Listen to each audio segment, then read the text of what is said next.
is now starting. All attendees are in listen-only mode.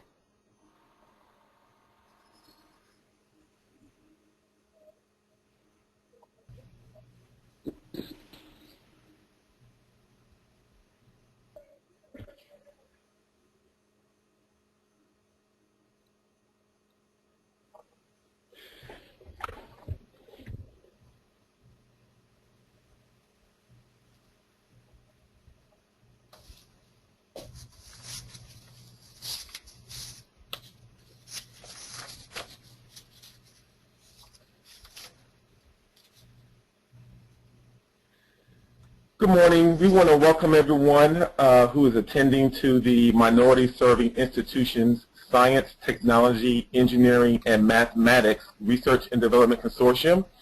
This is our information and membership webinar series that we will be conducting today. So we will be getting started in about 30 seconds. Just FYI to all those that are on that you have been automatically muted, and during the question and answering phase we will unmute you.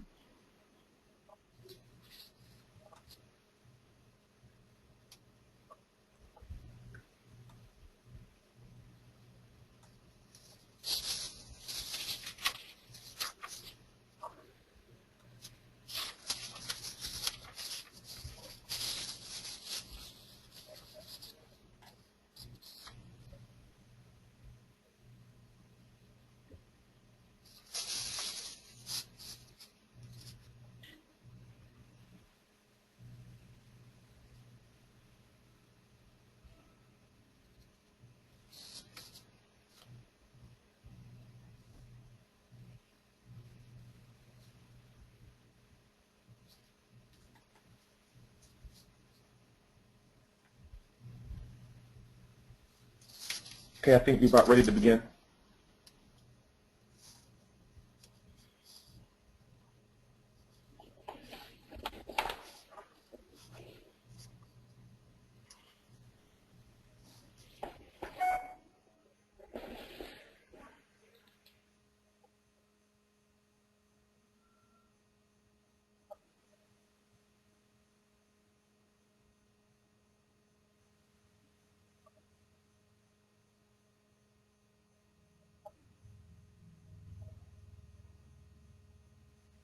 Again, I just want to say good morning to those that have already joined the webinar. We're going to be getting started very shortly. I want to welcome everybody to the Information and Membership webinar series that we're conducting today. And just as an FYI that your sound is already muted, and during the questioning and answering phase, we will unmute you so you can ask questions. In the meantime, throughout the presentation, if you have any questions, please feel free to use your control panel and type in your questions below.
Okay, I think we're about ready to get started.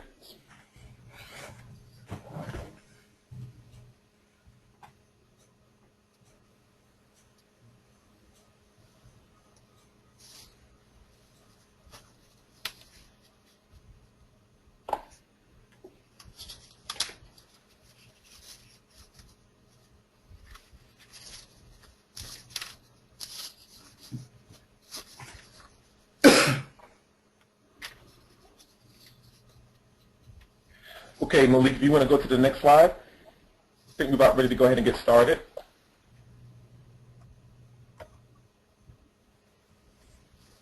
Again, I want to say good morning to everyone that's participating with us today. We're really excited about having you on. This is the first of a series of webinars that we will be conducting between today as well as tomorrow to give you information in how your institution can participate in a minority serving institution research and development consortium. As we get started today, we're going to go through a series of topics.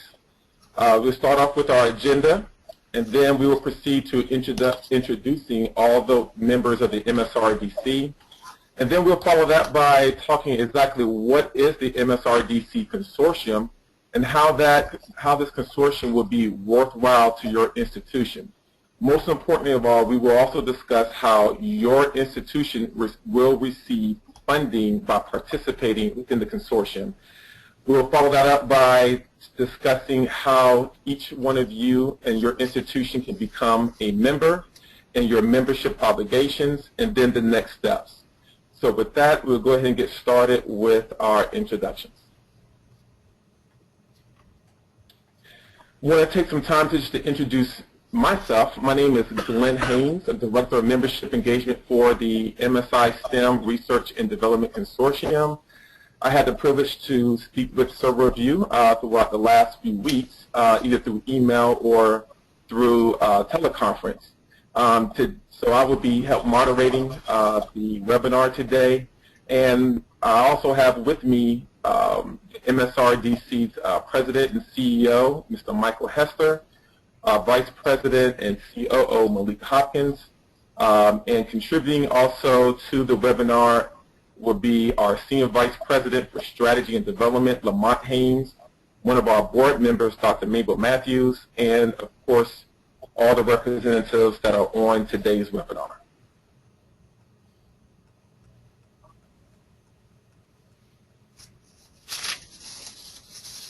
And just as an FYI, at any other time, our contributors will chime in when they feel necessary to maybe expand upon some of the topics that we will be discussing today. So with that, I want to go ahead and turn the webinar over to our President and CEO, Michael Hester, who's going to take the time to discuss exactly what the Minority Serving Institution STEM Research and Development Consortium is. Michael? Thank you, Glenn. I hope everyone can hear me just fine. Good morning to everyone. My name is Michael Hester, and we've been working with this particular program for quite a number of years and trying to get it put in place. And we're pretty excited that it's in place as of now, and we are ready to share it with you so that we all can come together and do great things. But let me give you a little bit of the basics on what the consortium is all about. This is, clearly as it states, an $86 million cooperative agreement. Its primary purpose and only purpose is to engage all of you in a basic, applied, and advanced research. This is going to be for the Department of Defense, beginning with the Department of Army, and well as extending to other agencies, including Homeland Security, Energy, and others that have research dollars to be appropriated. This particular cooperative agreement has been put together under the authority of Section 252 of the National Defense Authorization Act. It began with the Authorization Act of 2010, was renewed in 2012, and has been continuing ever since, each time that the Authorization Act has been renewed by Congress. And Section 252 specifically states, as it's presented on the slide, that it is an effort to involve more historically black colleges and universities and other minority serving institutions in the defense research programs for the Department of Defense. And in essence, to establish a program to do just that. And that's what the primary purpose of the consortium is. And you can see from the objectives from Section 252, there are three main things here. One, of course, is to enhance the research and development programs and capabilities at the minority serving institutions so that they can participate in the scientific and engineering disciplines that are very critical to the national security functions of DoD. Secondly, the intent is to encourage the participation of these schools in defense research, development, testing, and evaluation. And that RDT&E is an acronym that you will see very commonly as you participate more in defense research development programs through the consortium, the research, development, testing, and evaluation. And finally, as an objective, is to increase or encourage the research and educational collaboration amongst our schools with majority institutions that are already doing work with the Department of Defense in research, government defense organizations, which might include agencies such as the Defense Threat Reduction Agency, Joint Science and Technology Office, and many others as well as defense organizations. And then finally, the defense industry, which would include private sector contractors who traditionally do work with the government in doing research and development, and also protocol development, prototype development, I should say. So what we have in place as a result of this cooperative agreement is a membership organization, which is the MSI STEM Research and Development Consortium, that's been, again, put together specifically as a result of this cooperative agreement dedicated to basic, applied, and advanced research project funding. And I want to really emphasize that it is basic, applied, and advanced research, which are specific funding categories available from applicable federal agencies. With that, I'll go to the next slide.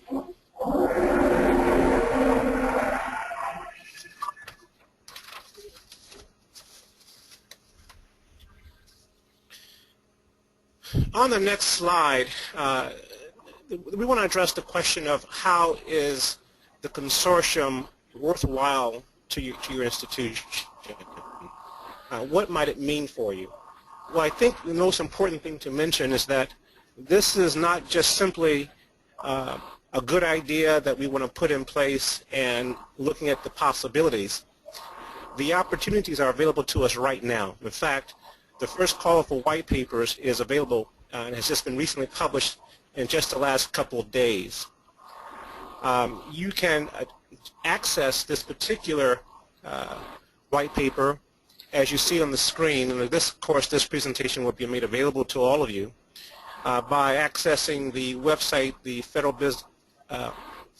FBO.gov, Federal Business Opportunities.gov, FBO.gov, and enter the keywords or solicitation number W911SR1420001, and you can see it printed there. Once you enter that particular solicitation number, and by the way, that is a solicitation number that once you're involved with in participating in the consortium, you'll come to know that number quite often and use it quite often.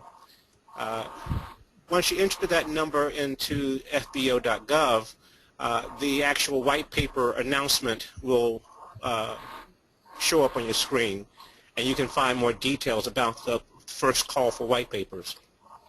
There are going to be 4 topic areas for the initial focus, and again, you'll find those listed there. This particular consortium is sponsored by the U.S. Army Edgewood Chemical Biological Center, which is located next to Aberdeen, Maryland, just north of Baltimore, Maryland. ECBC is interested in pursuing technology advancements, of course, in the chemical and biological disciplines primarily, also supporting not just ECBC's focus, but also other focus areas across DoD and other agencies, again, engaged in science and engineering research. Now, your participation in the consortium is free and open. There's no cost to be a member. There's no membership fee. We simply want to have your capabilities, your qualifications available to the consortium and working as a group, having strength in numbers. We see as the immediate benefits is having very direct, quick, and easy research funding vehicle for government agencies. What that means is that this particular funding vehicle allows government agencies who have research programs to access you without having to go through the normal process, which can be pretty daunting, not just for the agencies but also for our schools, in order to receive and conduct research projects. So this vehicle becomes an easy way for the government to access you to do that. It also is a benefit to have introductions for collaborative partners in academia, defense industry, and others, including nonprofit research organizations. So the idea is that those types of collaborations are encouraged through the consortium to work with those entities that are already pretty well established with a track record with doing work in research and development for the government. And it becomes a way to really build upon your research infrastructure at your campus. Also, the exposure to congressional level interest in the program. Because this has been put in place under the authority of as I mentioned before, the National Defense Authorization Act, this certainly has the interest and the attention of congressional members already. We've begun already having conversations with some of the offices on Capitol Hill who have an extreme interest in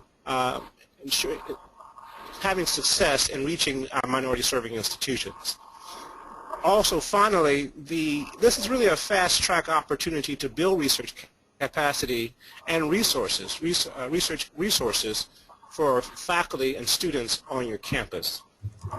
But these are the things that we see as some of the immediate reasons why the consortium should be worthwhile to our institutions that are participating.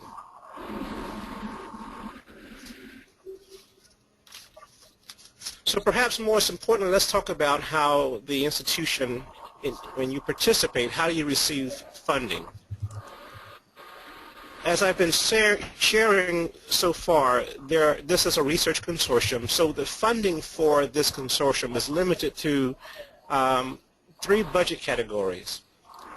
Some of you may be familiar with how the funds are appropriated into the various research categories, and it's a continuum of funding, beginning with basic research, or 6.1 funding category, 6.2 being applied research, and 6.3 being advanced. Just for information's sake, for example, 6.4 would be moving from advanced research to prototypes, then finally development, and then moving finally to a commercialization ultimately. But in this sense, we are focusing on basic, applied, and advanced research. Now, there are 2 main methods to receive funding through the consortium. One is to respond directly to the calls for white papers produced or presented by ECBC, our sponsor for this consortium. As I've already mentioned, the first call for white papers has already been published. So this becomes the primary way through which schools can receive funding. And by the way, when the government issues calls for white papers for the consortium, you must be a member of the consortium to be able to reply or respond to that call for white papers, which actually acts as another benefit to the schools as members of the consortium. In the calls for white papers, you can review the technology objectives to see what aligns with your capabilities. So if there are certain areas that the government is looking to do research, if it aligns with your capabilities, what you're able to do, then certainly you can find ways to respond to that particular white paper. And if it's necessary, you can identify partners to strengthen your research approach. So if there are certain areas that you have strength in, and perhaps other areas where there are some gaps, of course, the strategic partnering becomes very important. You can partner with other minority serving institutions. You can also partner with other non-minority serving institutions. You can partner with defense contractors. You can partner with majority institutions.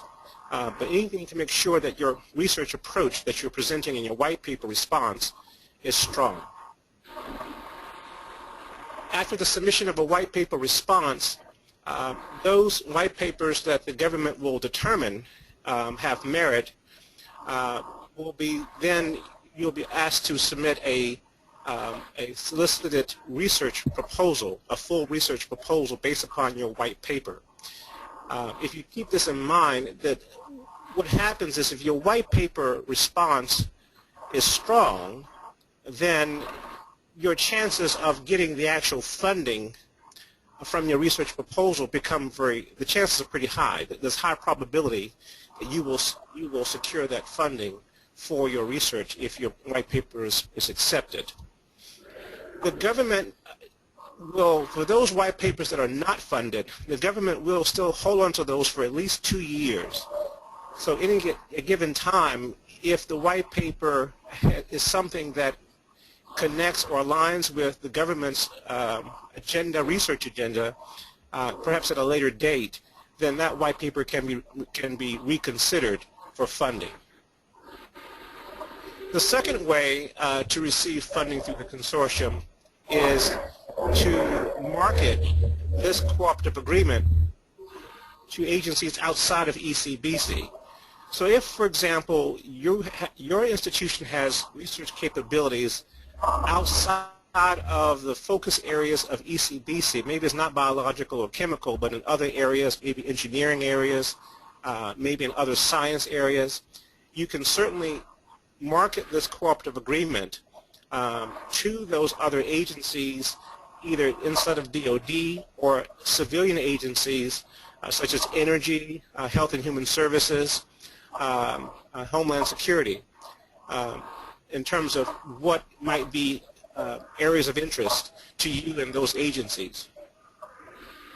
And so this becomes particularly relevant for that type of expertise that's beyond the focus of ECBC. And what happens in this approach is that you are able to negotiate a direct award by what the government calls business development proposals. So think of it as a quasi-unsolicited proposal that you can submit to the government to have funding. And then the cooperative agreement allows the government to access your research through a streamlined approach as opposed to having to go through the normal competitive channels. And then finally, with all of that said, the competition is limited to consortium members only. As I mentioned before, any white papers and this entire approach is going to be limited to consortium members only. You have to be a member of the consortium to respond to these white papers. What that means is you are limiting out the gate the pool of competition that you have to in terms of being able to respond to the opportunities that are available, which actually becomes quite a plus for the members of the consortium. And all of this, keep in mind, the funding is not automatic. This is an $86 million cooperative agreement. It does not mean that funds are just sitting waiting for you. It means that you've got the funding vehicle to access those funds by presenting our capabilities, our strengths to the agencies to secure the dollars. And it becomes, as I mentioned before, a very easy way for the agencies to access your capabilities and to engage all of us, all of our institutions, MSIs, in the research and development work for the government.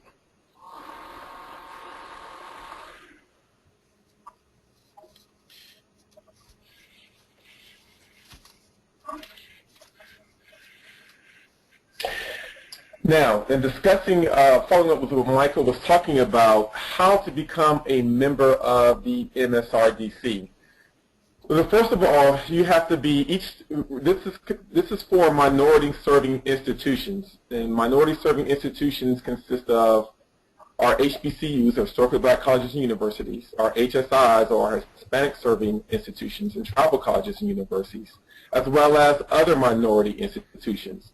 So the first thing is that your institution must be determined as a minority serving institution, as it is stated by the Department of Education. So for those that are Hispanic serving institutions, if your institution is determined as a meets the qualifications of a Hispanic serving institution, then you are qualified as an MSI. Secondly, in becoming a member, we need for you to establish a primary school representative or a primary point of contact. Most of the institutions have been using their Office of Sponsored Programs as their primary point of contact, and that's fine.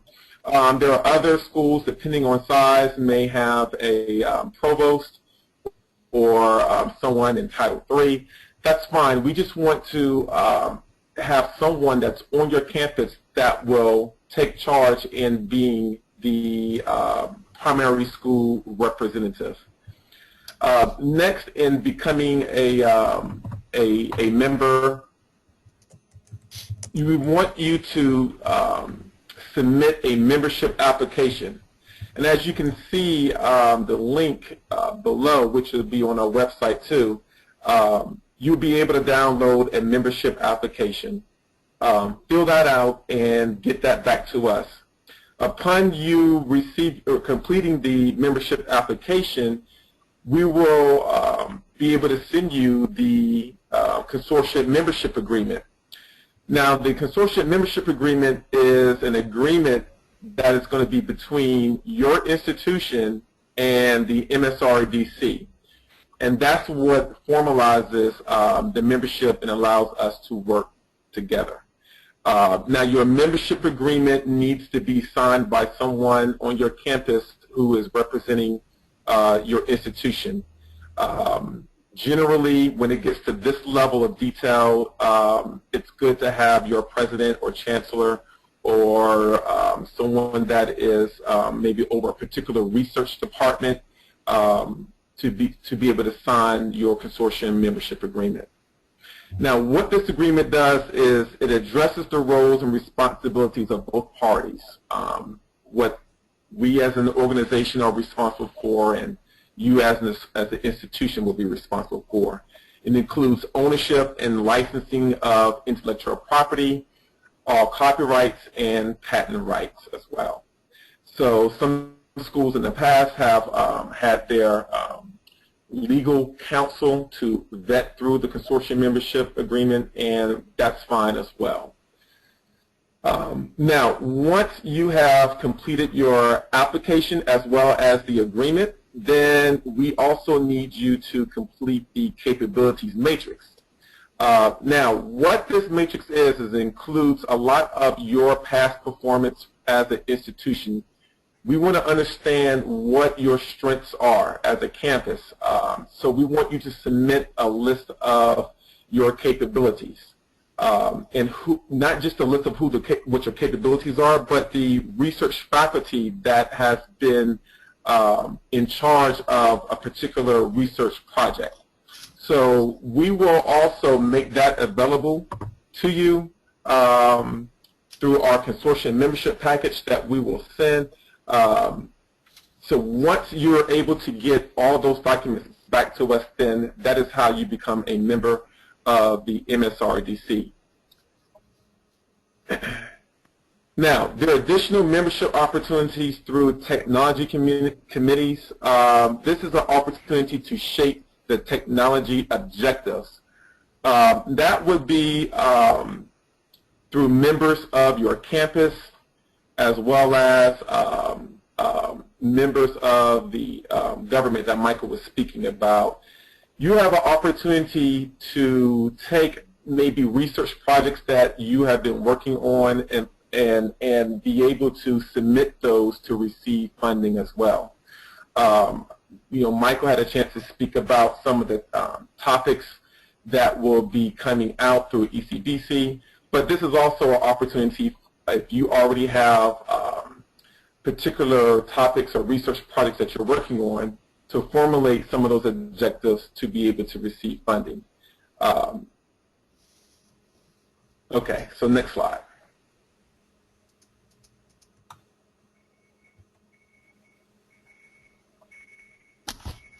Hey, Glenn, before we go to the next slide, if we can go back to the Technology Committee just for a moment, and let me mention that with the Technology Committee, for members of the consortium, there's an opportunity to ultimately nominate yourself as a participant or as a member of that committee. It's about a 12 to 14 member committee, including the government representatives. There will be also, we will invite some majority schools to participate in that committee. Some of the major defense industry partners, these are contractors who are doing work with ECBC and other agencies already. But most importantly, the actual government customers who are providing the sponsored research, the research funding. This committee becomes very important, and your participation can become very important because it allows you to influence and shape the kinds of research that the government is putting in place as focus areas. It also gives you the opportunity to rub shoulders with those others who have the ability to either control resources or influence the control of resources, and it becomes a way for you to assist in bringing those kinds of opportunities available that would be available to not only your own institution but other members of the consortium. So there'll be additional information that's available about the Technology Committee as time goes on and how you can become a part of it and to participate in that committee.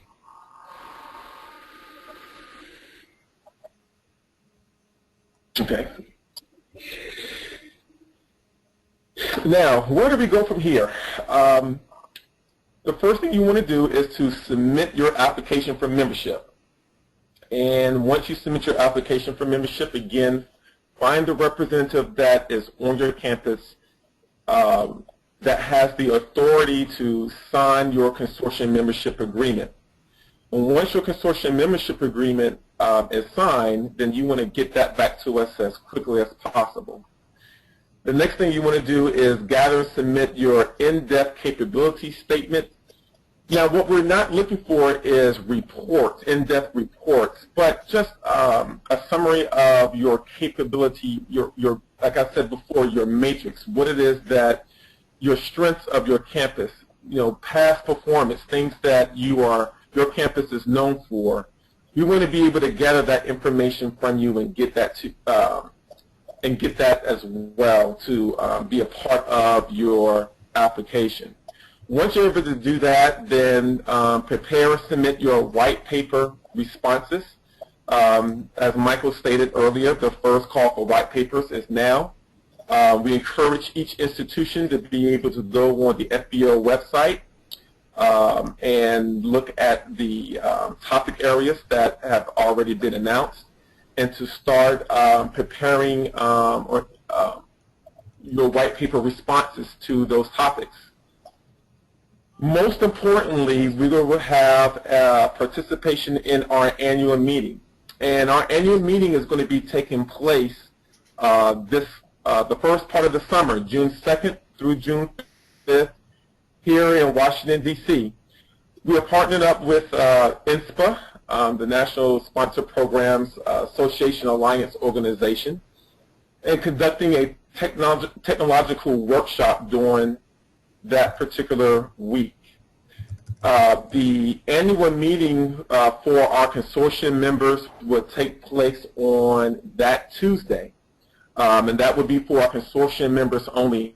And during that time, we will go into more detail about the consortium, about the white papers and the research, and we will have government officials there to speak with you as well. So it'll be a great opportunity for your institution to come, network, from people from the federal government, as well as other institutions, as well as members of private industry. And again, that's going to take place on June 2nd through June 5th.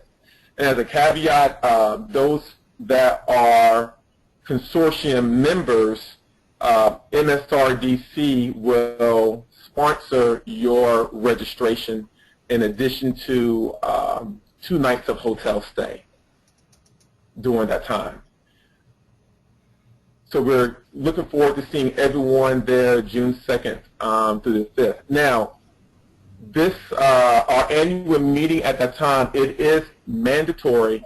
It is a mandatory meeting that our consortium members be there. So if you have any additional questions in regarding that, that time frame, please make sure that you get in contact with me as soon as possible. So now what we want to do is be able to turn the call over to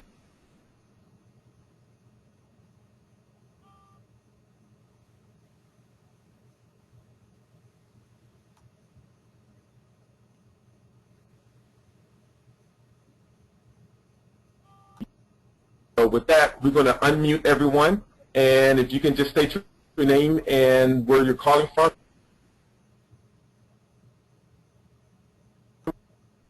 We'll be able to help you out. So right now, we're going to turn the call over to the institutions if you have any questions or comments.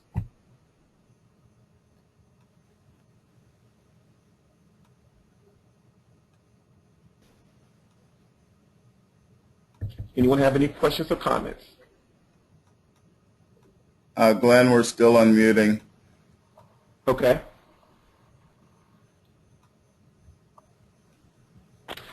There was an audience question, looks like that was typed in the control panel. So while we're still unmuting, we can answer that question. It says, how will a consortium of MSIs together handle the issue of membership with the consortium membership agreement and MSRDC?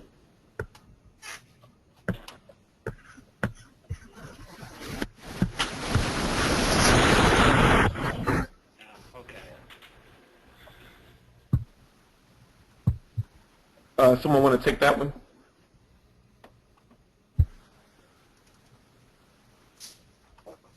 Perhaps the person who typed the question can restate it. Yeah. I can make sure we're understanding what the question is. Sure.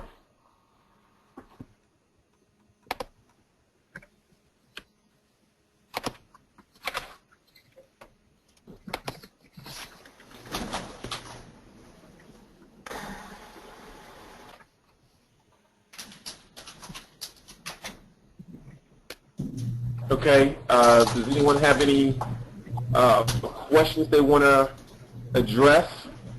Or the person who typed this particular question, can you state it again? Glenn, can you hear me? This is Yes. Michael Hodge from Morehouse College. Hey, Michael. I do have a question about the membership part. And that question is, if we are listed on your list of members already, do you have a lot of this information already in your possession?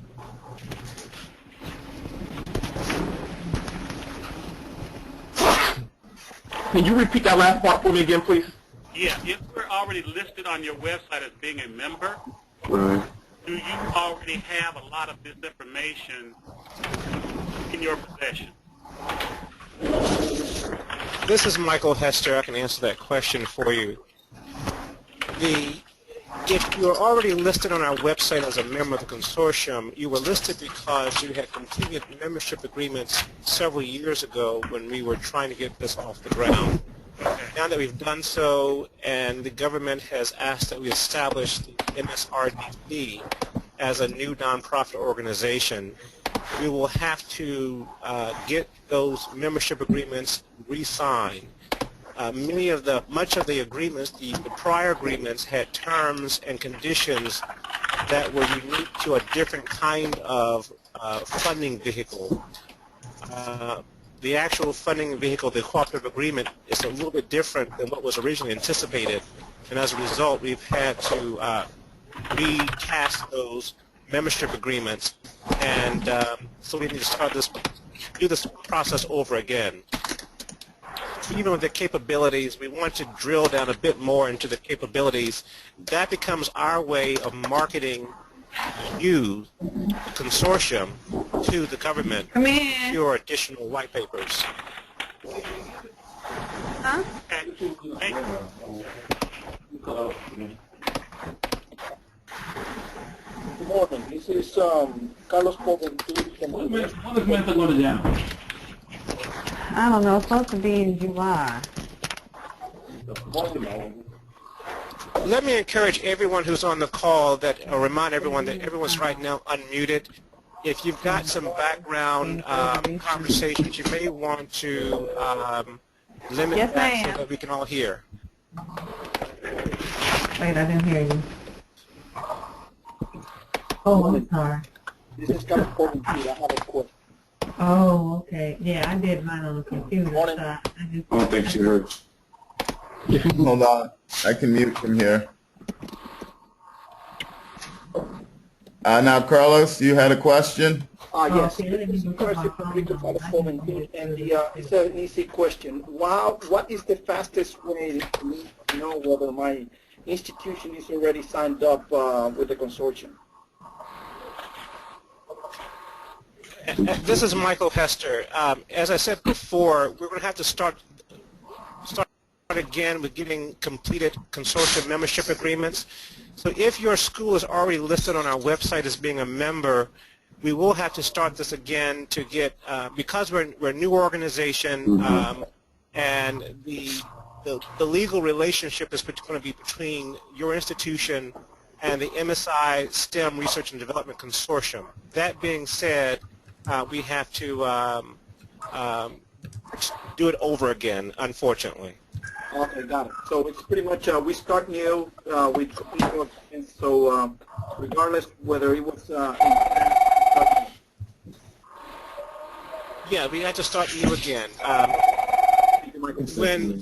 When we first established the award, the government is aware that if you were already listed as one of the 31 schools as a member of the consortium, the government is aware that you were initially presented as members, but now that we have the new nonprofit entity in place, the legal relationship has to change, and so we had to start again with new membership agreements. This is Theodore Callier from Dillard University. I have a question. You mentioned earlier that biological and chemical sciences are the primary interest. So for, I guess initially, so for capabilities in other areas, material sciences and things like that, do they need to find linkages between those two disciplines, or we really should start looking deep into the two disciplines that they're really interested in? Again, this is Michael Hester. It does start with the technology areas of interest to ECBC, biological and chemical interests or science areas, but there are a number of interdisciplinary programs or projects that ECBC has from time to time. I would encourage everyone to take a look at the annual report that ECBC produces. You can do a Google search, just type in ECBC annual report, and I think it's the first link that comes up. And it shows you some of the research projects that they've done through 2013. What I'll also mention is that keep in mind that the consortium starts with ECBC. They are the sponsor. We are not limited to just their focus areas. You can market this consortium, the cooperative agreement, to other agencies that better fit with your interests and your research capabilities. Thanks. Hi, this is Willie Thompson from Morgan State University. I had a follow-up question on that. Who would be the responsible for expanding beyond ECBC? Are you requesting the members to do that, or will the consortium be trying to have a plan to expand beyond the initial funding source from ECBC? It is in all of our best interest that we work together and coordinate our efforts to reach out to the agencies to bring in additional research funding areas and research areas. If Lamont Haynes is on the line on the webinar, I'll ask him to comment on this as well. We are already engaged in reaching out to the agencies to tell them about the consortium, to market what it is, what the institution's capabilities are, at least the first 31 institutions that we have on file. But we will also, during that annual business meeting in June, talk a bit more about how the institutions themselves can market on their own. Lamont, if you're on the line, can you speak to that, please?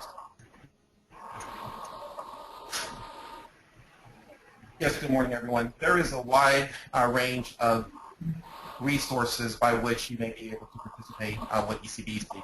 ECBC is a laboratory that has a very specialized mission, so thus they're going to primarily be interested in those research capabilities that can support their ability to provide results through the studies to their customers. However, as it was mentioned earlier, the consortium is also an instrument. And through the business development process, for those capabilities, categories, and research interests that are outside of the areas of related chemical and biological interests, we do have the opportunity to pursue those by making those capabilities available to the various government DoD labs that would take interest. So, for example, if it's a wide range within the information technology space, the engineering space, physics, and more, those things are on the table. So as we grow and make our capabilities known to various entities within the DoD space, that will generate the appropriate interest for specific institutions to essentially provide research capability to those sponsors, or as a whole, we can expand the level of participation to DoD and other federal agencies. So yes, there will be opportunities to do that. Right now, as we get started, the focus is primarily on the areas that are in line with ECBC's mission, but certainly we're not limited to that in order to make the consortium a success.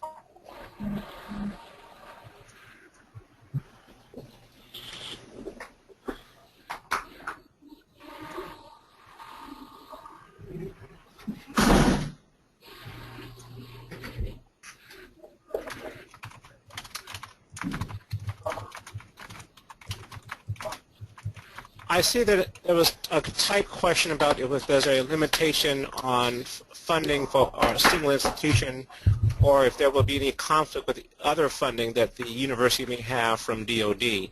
And the answer, of course, on this one is already listed as there's no limitation with funding, and it will not conflict with any existing funding that you have with DoD or any other agencies. I want to emphasize that. Also, keep in mind that you can get out of this consortium as much as you'd like to get out of it. I think with everyone's participation, each school's participation in the consortium, you have the ability to really make this what you will.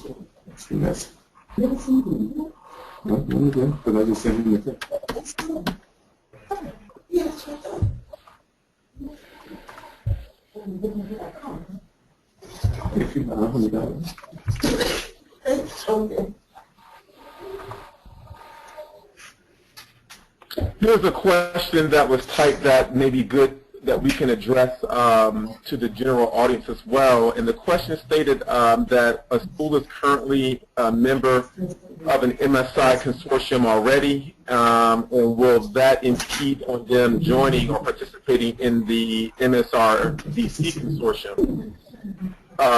The answer to that question is, unless there are stipulations with the consortium that you are currently in that says you cannot join another minority institution consortium, then you're free to participate as much as you want in the MSRDC consortium. So one does not have a bearing over the other.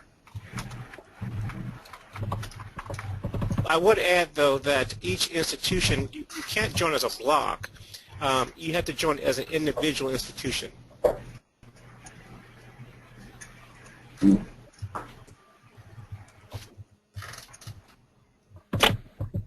This is Chandra Chambliss from Spelman College. Can you hear me? Yes. How do we get a copy of the presentation?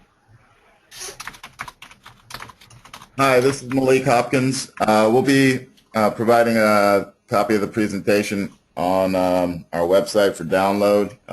We will also be putting up a recording of the webinar as well. All right, thank you. And one additional question. You mentioned that if you were going to attend NASPA, that you were going to pay for the registration and 2 nights hotel? Yes. Did I understand that correct? Yes. What if you've already registered and you become a consortium member? We'll probably work that out. We're right now working jointly with INSPA to on all the logistical arrangements, and so in that particular instance, we'll have to figure out how we'll resolve that. But we'll have to get back with you on that question. Thank you.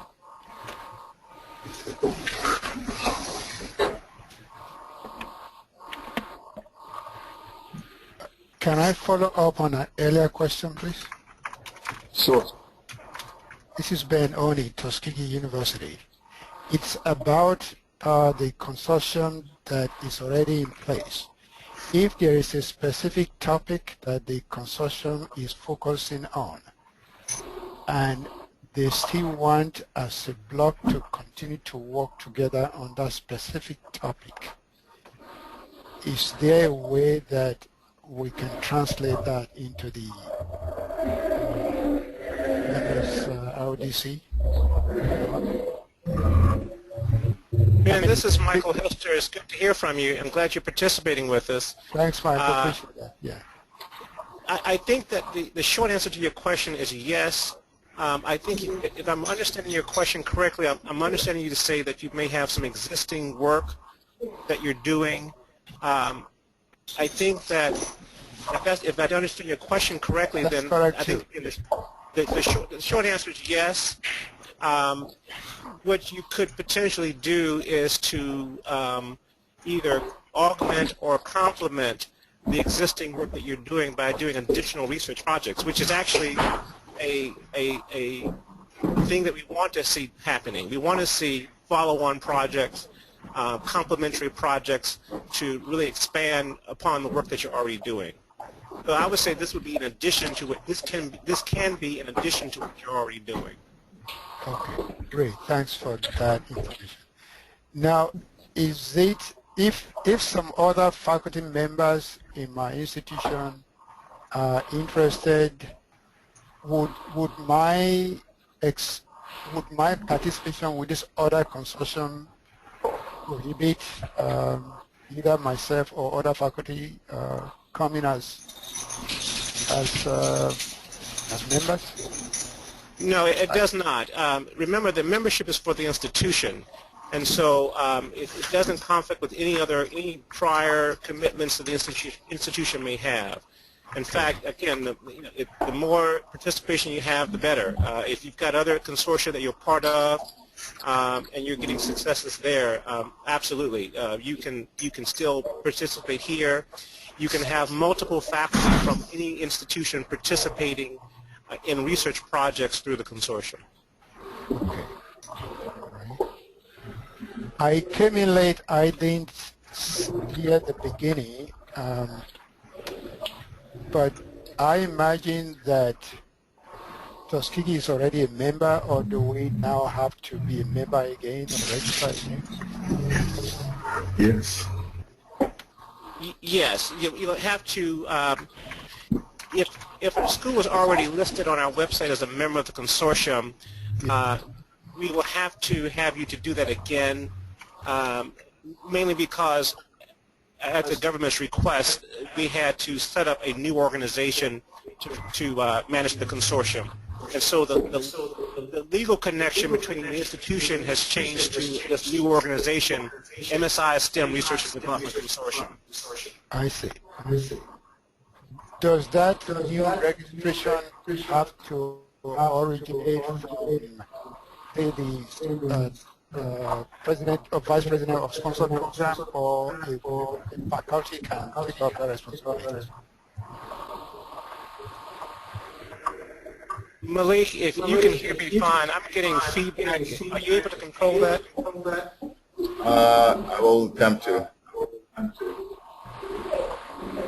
I would like to remind everyone, if you are not speaking, please put your phones on mute or your computers on mute, and that's solve the issue. What we're hearing is feedback from somebody else's.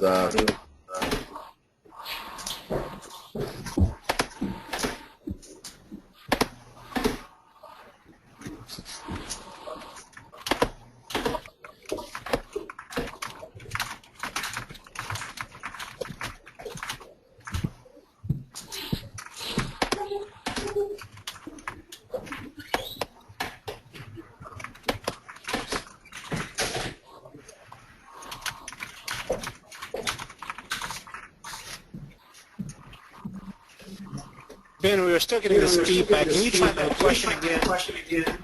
Okay. I guess who can initiate the registration from the campus? Is it, say, the vice president for sponsored program, or any faculty can initiate it? And if any faculty can initiate it, is there, and say maybe about 4 or 5 different faculty listening now, maybe you want to initiate it, how do you handle such a situation? The first part of it, when you were talking, Ben, it was a little bit still the feedback, but I think I heard what you were saying. I understood you just asked that if you've got, who should be the contact for each institution, and what happens if you've got multiple faculty who want to participate? Ultimately, was that the question? Not participating, but initiating the registration to be a member. Initiating what? The registration process. Oh, I see. You said what can happen if it's not the sponsored program's research person or the sponsored research vice president or provost office, whatever the appropriate office is going to be. Ultimately, either the president or whoever is authorized to sign on behalf of the institution, of course, has to sign the membership agreement. If faculty, if one faculty or several faculty for one institution are interested in participating in the consortium, by all means, I would encourage you to speak with the appropriate person on the campus about the consortium to encourage them to sign up. So the faculty member can certainly initiate that process as long as ultimately you get the support of the president or his or her designee to sign off on the consortium membership agreement. Keep in mind that once you are a member of the consortium, it's the research faculty who are the most important in all of this, because it's the research faculty who initiate the institution's participation to receive research projects. Okay. Thanks. That's clear now.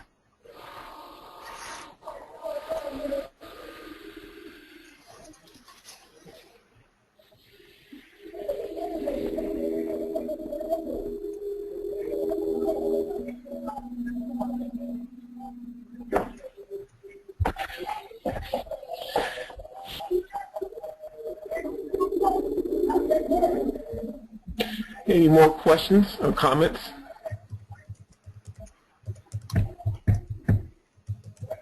Glenn, I would want to just on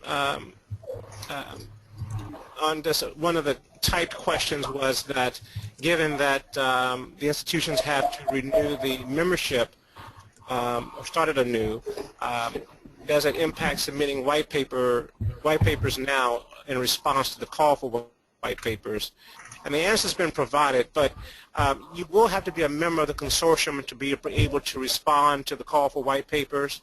And we can get the membership completed very quickly. Chances are, by the time you're ready to submit the white paper, between now and that period, we would have the, once we have the application completed, we can get the consortium membership agreement back to you pretty quickly.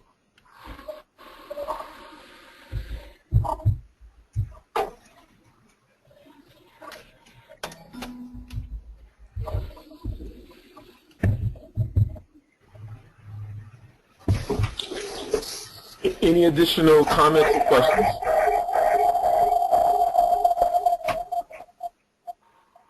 Glenn, there was a question, a typed question asking whether there were any deadlines in providing you with information.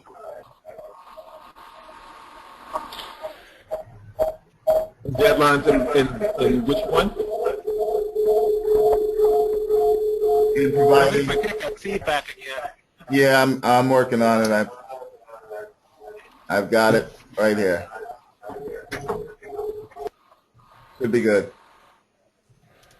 Okay. Glenn, there was a question whether there was any deadline on providing back consortium membership information. There was no specific deadline for the consortium membership agreement, but we do encourage all institutions to fill out their membership applications and to get their consortium membership agreement signed as quickly as possible and to get that back to us as quickly as possible. As Michael stated previously, that in order to respond to the white paper, you have to be a member of the consortium. So the sooner that your institution can turn in the documents, then the faster that you can participate in submitting your white paper response.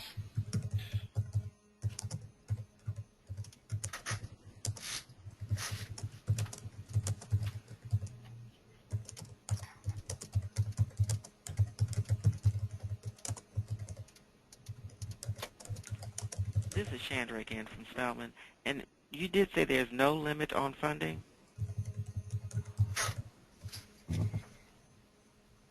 Correct, Sandra. This is Michael Hester. There's no limit. It all depends upon, in your white paper, you might typically give, you aren't required to give a budget per se, but you can speak to what you think the level of funding would be necessary to do the work. And then that can be negotiated through the actual research proposal, the full research proposal. So funding projects can range. What we've been told by the government is that the funding levels can range from about $150,000 upwards to maybe even $400,000, $500,000 for one project. It just depends on the project and what's being proposed and presented. All right, thank you.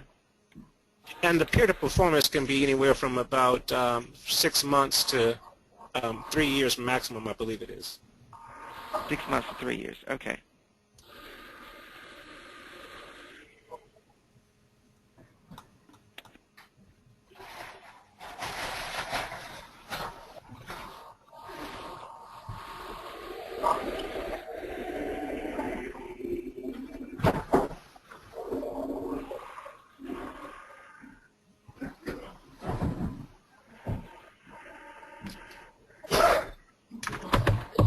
Okay, one more call for questions or comments, please.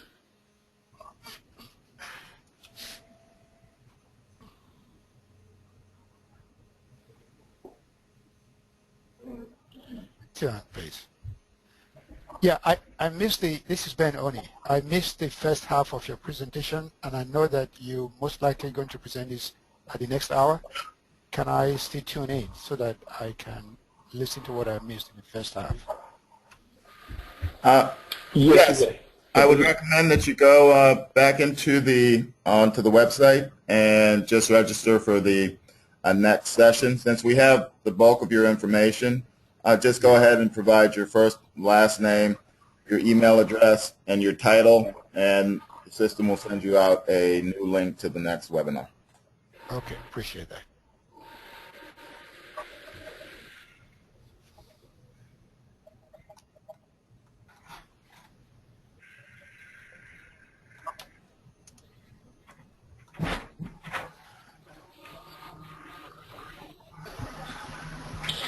Okay, I have one last question on online, and that's, can we respond to the white paper while the capability statement is being updated?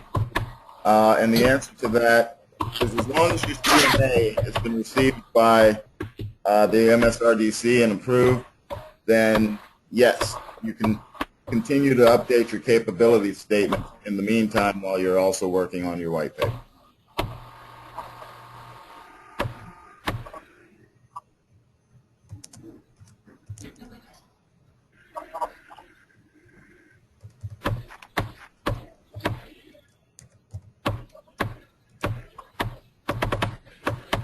This is Mike Hodge from Morehouse. Can you hear me?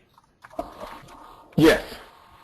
So will the question and answers from online be also available? Yes, questions and answers will be available. They probably will not be available until, let's see, till Thursday, but they will be made available. Okay.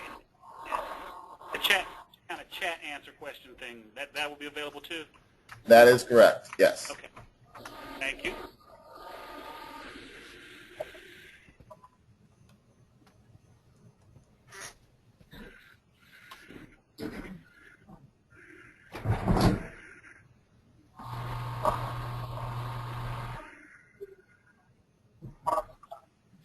Any more questions?